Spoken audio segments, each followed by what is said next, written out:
Deseo que el amor de Dios, la paz de su Hijo y la comunión del Espíritu Santo sea contigo. Gracias por adquirir este CD y por sacar tiempo para escucharlo. Me llamo Ángel, soy de Asturias y quisiera hablarte de algo que nos interesa a todos los humanos. Quiero hablarte del conocido texto bíblico que se halla en Juan capítulo 3, versículo 16. Dice así: porque de tal manera amó Dios al mundo, que ha dado a su Hijo unigénito para que todo aquel que en él crea no se pierda, mas tenga vida eterna. Existen tres tipos de personas en el mundo con diferentes criterios con respecto a la posible existencia de un Dios y Creador. En un lado están los religiosos, que independientemente de cuál sea su religión, creen en la existencia de un Dios como primera causa de todas las cosas. En el otro extremo están los llamados ateos. Esencialmente el ateísmo defiende que la inteligencia solo debe creer en aquello que se ve o se palpa. Luego, como a Dios ni se le ve ni se le palpa, dicen ellos, Dios no puede existir. Y entre el religioso y el ateo están los agnósticos. Estos dicen que no hay pruebas suficientes ni para afirmar ni para negar la existencia divina. Por lo tanto, ni la aceptan ni la niegan. ¿Quiénes de estos tres grupos de personas están en la verdad? ¿Existe Dios como defienden los religiosos? ¿Es tan solo una fábula de hombres como afirman los ateos? ¿O de lo contrario tenemos que vivir condenados en la incertidumbre como defienden los agnósticos? ¿Es Dios real? ¿O no es más que un invento de los hombres para hallar consuelo y esperanza en medio de esta cloaca en la que vivimos llamada tierra? Hay un principio que yo sí tengo muy claro. Si es cierto que existe Dios, será importante encontrarle, ¿no crees? Ningún ser humano debería mostrarse indiferente ante la posible existencia de un creador. Nadie debería continuar con su vida sin estar plenamente convencido sobre si Dios es real o es tan solo una fábula. Antes bien, todo hombre y toda mujer, independientemente de cuál sea su color de piel, debería hacer un alto en su camino para indagar, investigar y persuadirse sobre la posible existencia de un creador ante el cual tendremos que dar cuentas. Dicho de otra forma, quien sea ateo o sea creyente, no lo sea solo por decisión, sino sobre todo por convicción. Quien sea creyente no lo sea solo porque así lo ha decidido, sino sobre todo porque está convencido. Pues sería lamentable creer en un Dios que no existiera, pues esto supondría malgastar la única vida terrenal que poseemos persiguiendo una mentira. Pero aún sería más trágico ser ateo y estar equivocado, pues en el presente la incredulidad nos impediría disfrutar de la paz y la seguridad que solo un Dios puede darnos, y en el futuro, tras la inevitable muerte, ¿con qué argumento nos presentaríamos ante un juez santo que no puede tolerar el pecado? Yo no quiero ser agnóstico. No quiero vivir con la incertidumbre sobre la posible existencia de Dios. Si realmente Dios no existe, quiero estar convencido. Si no hay un Dios que juzga a los muertos y ni hay vida tras la muerte, quiero saberlo para aprovechar al máximo mi corta vida terrenal. Pero si es cierto que existe un Dios en los cielos que juzgará a los vivos y a los muertos, y que hay vida tras la muerte, también quiero saberlo, para agradecerle el don de la vida, para conducirme con honestidad, para agradarle y para servirle en todas las cosas. Ahora bien, hay un proverbio que dice: cuando el náufrago se está ahogando, se agarra a lo primero que encuentra. Y esto también es cierto en el tema que estamos tratando. He visto que la actitud de algunos religiosos ha sido la misma que la del náufrago.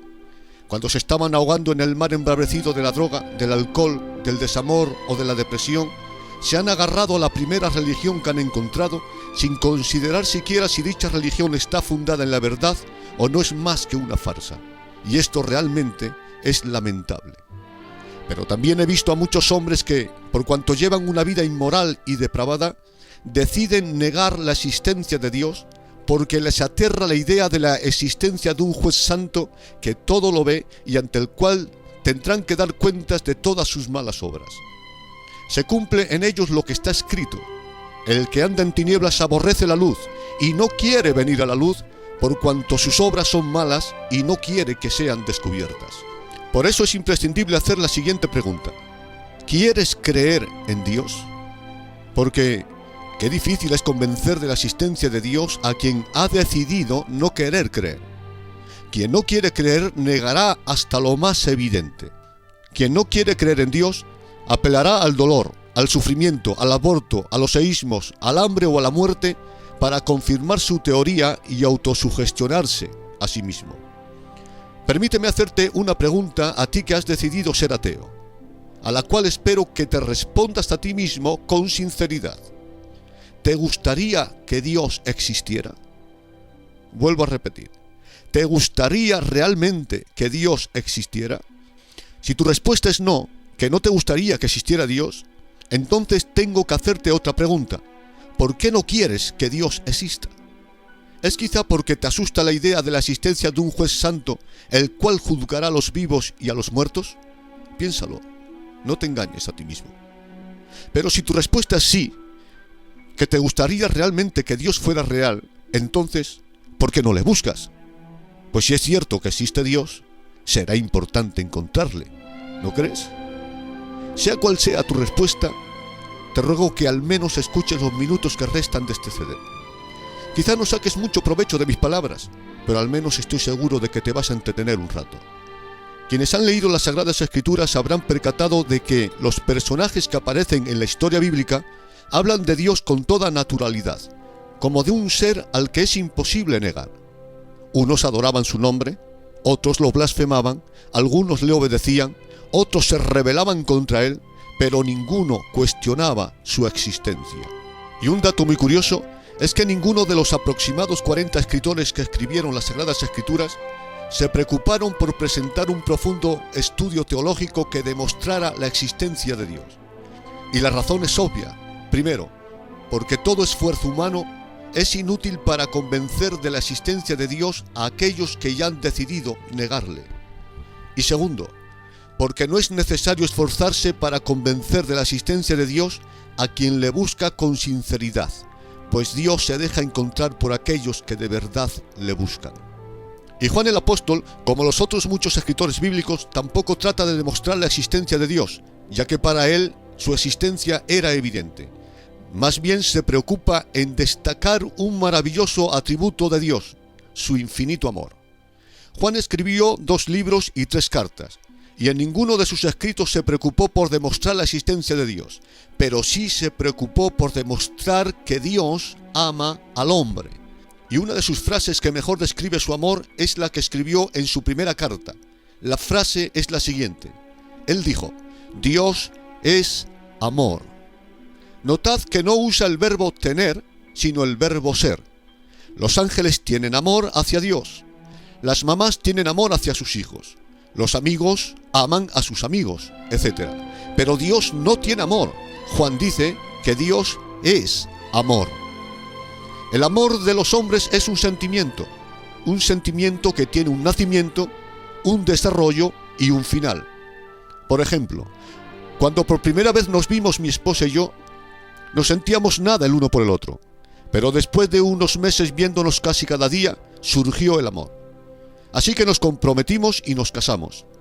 Han pasado varios años de convivencia, hemos tenido hijos y hemos vivido muchas cosas juntos. Toda esta convivencia ha conseguido que nuestro amor haya crecido aún más. Pero supongamos que yo ahora comienzo a tratarla mal, a maltratarla psíquica y físicamente, y además le fuera infiel. ¿Pensáis que me seguiría amando de la misma manera? Estoy seguro que no, que mi mal proceder alteraría el amor que ella siente hoy por mí. Posiblemente hasta su amor por mí llegaría a morir por mi maltrato hacia ella. Porque el amor humano no es más que un sentimiento que nace, se altera, puesto que depende de las circunstancias, y muere. Pero el amor de Dios no es un sentimiento, sino un atributo inherente de su naturaleza. Dios es amor, o lo que es lo mismo, el amor es Dios. Esto significa que puesto que Dios no tiene principio, tampoco lo tiene el amor. Es decir, el amor de Dios nunca nació, como tampoco nunca nació Dios. Pero tampoco el amor de Dios puede morir, porque el amor es Dios, y Dios es eterno. La maldad sí tuvo un principio. Nació en el corazón de Luzbel. También la maldad está teniendo un desarrollo, pues la maldad está aumentando en la tierra. Pero damos gracias a Dios porque la maldad también tendrá un final. La maldad de la tierra morirá, pues Dios hará nuevas todas las cosas. Pero a diferencia que el mal, el amor de Dios no tuvo nacimiento, tampoco tiene desarrollo, pues nada hay más allá de lo que es perfecto, y jamás morirá, pues su amor es eterno. Pero lo más hermoso de este amor es que es inmutable, así como también Dios es inmutable. Es decir, su amor es inalterable. Jamás harás una obra tan buena con la que consigas que Dios te ame más, pero jamás harás una obra tan mala con la que consigas que Dios te ame menos. Dios juzgará a Herodes por todas sus maldades cometidas, pero sus pecados no consiguieron hacer menguar el amor que Dios tenía hacia él. De lo contrario, Dios bendijo y recompensará a Pablo el apóstol por haber dedicado toda su vida al Evangelio, pero no por eso consiguió que Dios le amara más, ya que su bendito amor no puede crecer, pues nada hay más allá de lo perfecto. Los hombres podremos alterar el trato de Dios para con nosotros, como está escrito: Él humilla al que se exalta, pero exalta a quien se humilla. Pero nunca podremos alterar el amor que Dios tiene hacia nosotros. Su amor es indeleble, indestructible e inmutable. Gloria a Dios. Ignoro la vida que llevas o has llevado, pero escúchame, jamás harás nada que consiga alterar el amor que Dios siente por ti. Los hombres han dejado de amarte y te desprecian por aquello que hiciste o estás haciendo, pero Dios te sigue amando, pues Dios no te ama por lo que haces o por lo que tú eres, sino por lo que Él es. Él es amor y jamás dejará de amarte, porque esto sería renunciar a lo que Él es. El amor humano tiene limitaciones, pero el límite del amor de Dios es amar sin límites. Para que Dios dejara de amarte, Él tendría que morir. Y tú y yo sabemos bien que Dios nunca muere.